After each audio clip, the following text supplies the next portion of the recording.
Folks, I don't know how many of you guys follow CNN, and I don't know if this has been picked up by Fox. I know MSNBC hasn't said anything about it in the last couple of hours.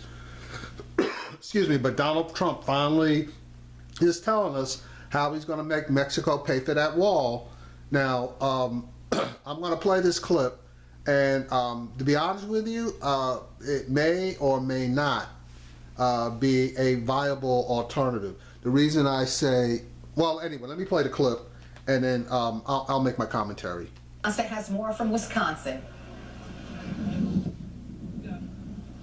Hi, Carol. Yes, you've been hearing for months now, from critics of Donald Trump saying, well, how are you going to force Mexico to pay for this wall on the U.S.-Mexican border? Well, today the Trump campaign is outlining its plan. What it's saying is that it is essentially going to threaten Mexico that if it does not pay the $8 to $10 billion that is estimated to pay for the wall on the Mexican border, the U.S. government would essentially halt remittances, money transfers, essentially wiring money from Mexican citizens who are living in the United States, people who might be here illegally, stopping those people from wiring money to their relatives in Mexico. The Trump campaign estimates that that would total somewhere in the neighborhood of $24 billion. The Trump campaign is saying that that is essentially an economic lifeline to Mexico. And so if Mexico does not pay for the cost of that wall, essentially that money is going to stop. Now, obviously, the Mexican government has not had a chance to respond to all of this,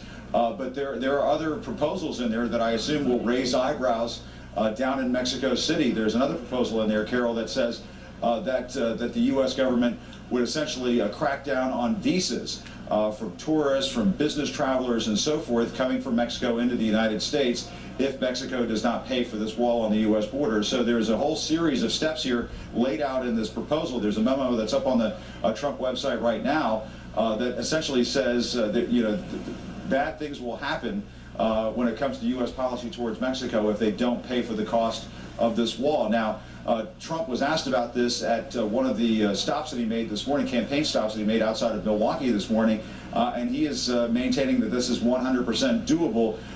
And it's interesting to note, Carol, that according to the Trump campaign, if you look at this memo, this is not something that they would try to get through Congress. This would be an executive action. And you've heard a lot of Republicans take aim at President Obama's executive actions. Well, here's one that Donald Trump would take on very early on in his administration to have Mexico pay for that wall on the border. Carol? All right, Jim Acosta reporting live from Wisconsin. Thank you. All right, so, okay, let's just break this down.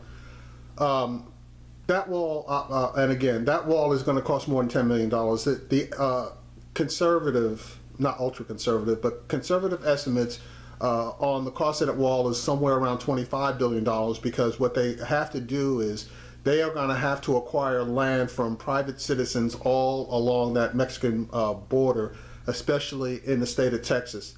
And that land is not going to come cheap. They're going to probably try to invoke eminent domain, but there's going to be all kinds of lawsuits regarding that, which they probably would win, but they're going to have to pay a pretty decent price for that. I think it's approximately 1,000 to 1,700 miles of border between the U.S. and Mexico.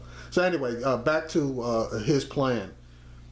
What happens then is if they stop the wire transfers from U.S. banks to Mexican banks, which stops approximately annually about $24 billion going into Mexico, they're not going to be able to completely stop that, and I don't even think they'll be able to partially stop that. What's going to end up happening is the U.S. banks that are unable to transfer funds to Mexico will in turn transfer those funds to a different bank in a different country, i.e.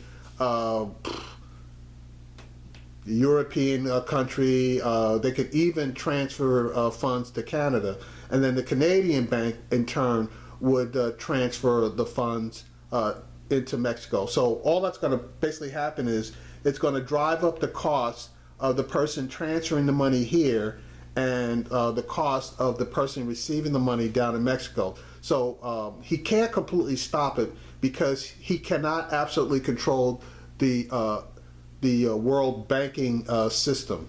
So that's one. on the passports,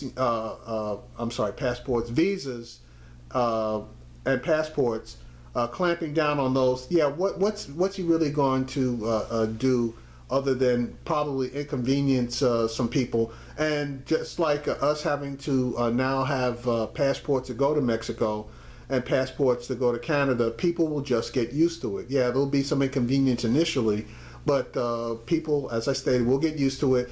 That won't be that big of a deal. Really, what he's going to have to do in order to really put the gun to Mexico's head is basically cancel that NAFTA trade agreement and not reinstate it, and then throw like huge tariffs on top of all products coming in to the United States from Mexico. Now that probably would put the pedal to the metal as far as trying to get them off the dime to help, because they're not going to pay 100% of this, but to help pay for the building of that wall. So anyway, I'm going to keep my eyes open to see if the other networks happen to pick up this story.